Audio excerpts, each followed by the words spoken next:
بسم الله الرحمن الرحیم. ګرانو ملګرو، تاسو ته په لرن انګلیش ان پښتو چینل کې په هراله او ستړي مشو یم.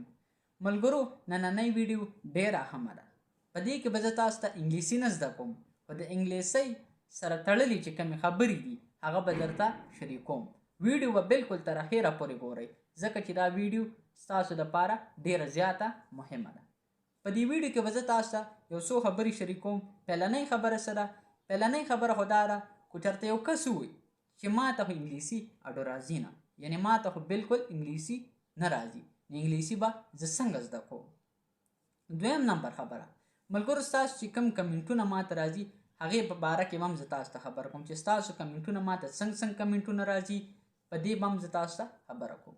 دریم نمبر خبره دا ده چې که انګلیسي موږ زده نه کړو نو موږ په دنیا کې یا په نړۍ کې د څه نقصانونو ښکارېدلی شو.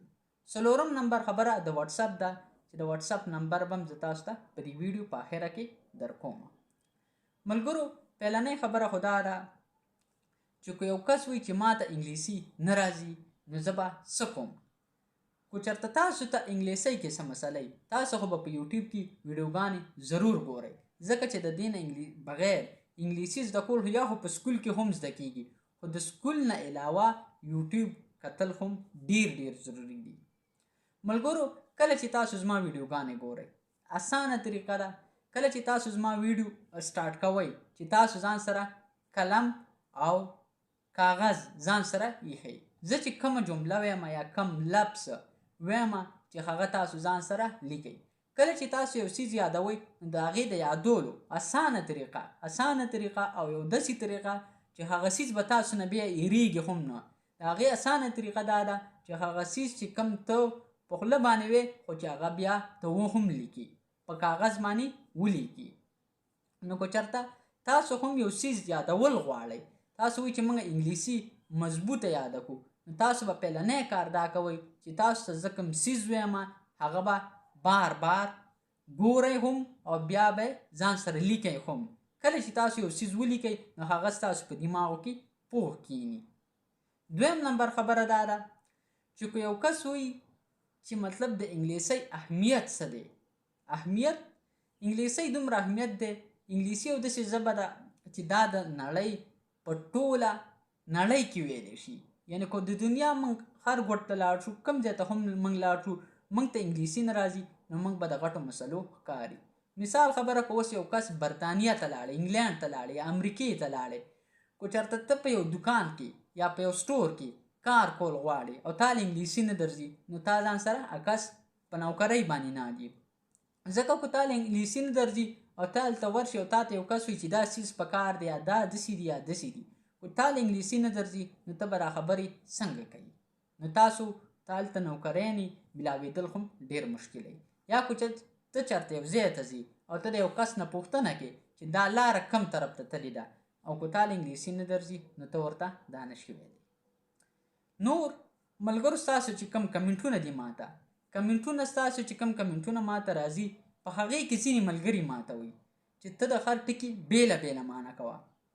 اوس که زه تاسو ته چېرته یو جمله کوم نو په هغې کې ماته هغه ملګري وایي چې ته د بیل ټکي ځان له معنا کوه. که چېرته موږ د بیل ټکي ځان له معنا کوو نو بیا خو به دا کلاس ډېر اوږدېږي او خلک به تنګېږي، کلاس به نشي کتلی او هغو ته به په کتلو کې هم ډېره غټه مسله وي.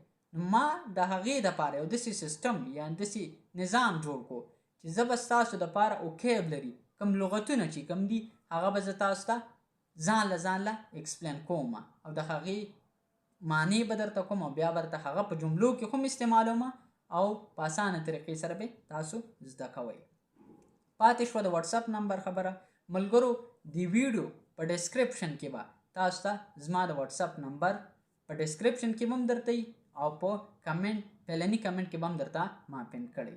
که چېرته تاسو ته په انګلیسۍ کې څه قسمه مسله هم نو تاسو ما ته په واتساپ په لاره هم SMS کولی شئ او تاسو ما ته په کمنټ سیکشن کې هم کمنټ کولی شئ.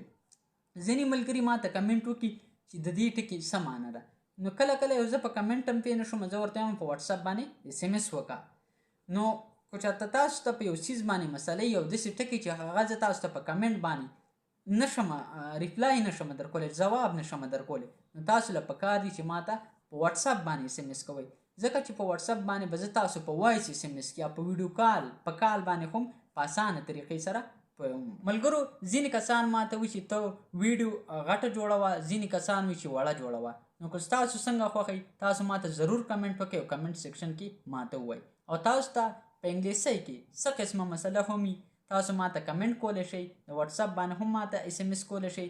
انشاءالله د انګلیسۍ سره تړلې چې ستاسو څه قسمه مسله هم وي هغه به زه تاسو ته په اسانه طریقې سره اکسپلین کوم. انګلیسي اسانه ده، یریږئ ترې مه. انشاءالله تاسو به زما د چینل نه ډېر زر تر زره انګلیسي زده کوئ. او انشاءالله امید کوم ستاسو چې څنګه کمنټونه ماته راځي زه بالکل امید کوم چې تاسو به ډېره انګلیسي هم زده کړئ. ملګرو دا و زموږ نننی کلاس. اوس ماله اجازت راکئ، انشاءالله تاسو سره به په یو بل نوي کلاس کې ملاقات کیږي. د خپل ځان ډېر ډېر خیال ساتئ او ما په خپلو دواګانو کې هم یاد ساتئ. د الله په امان.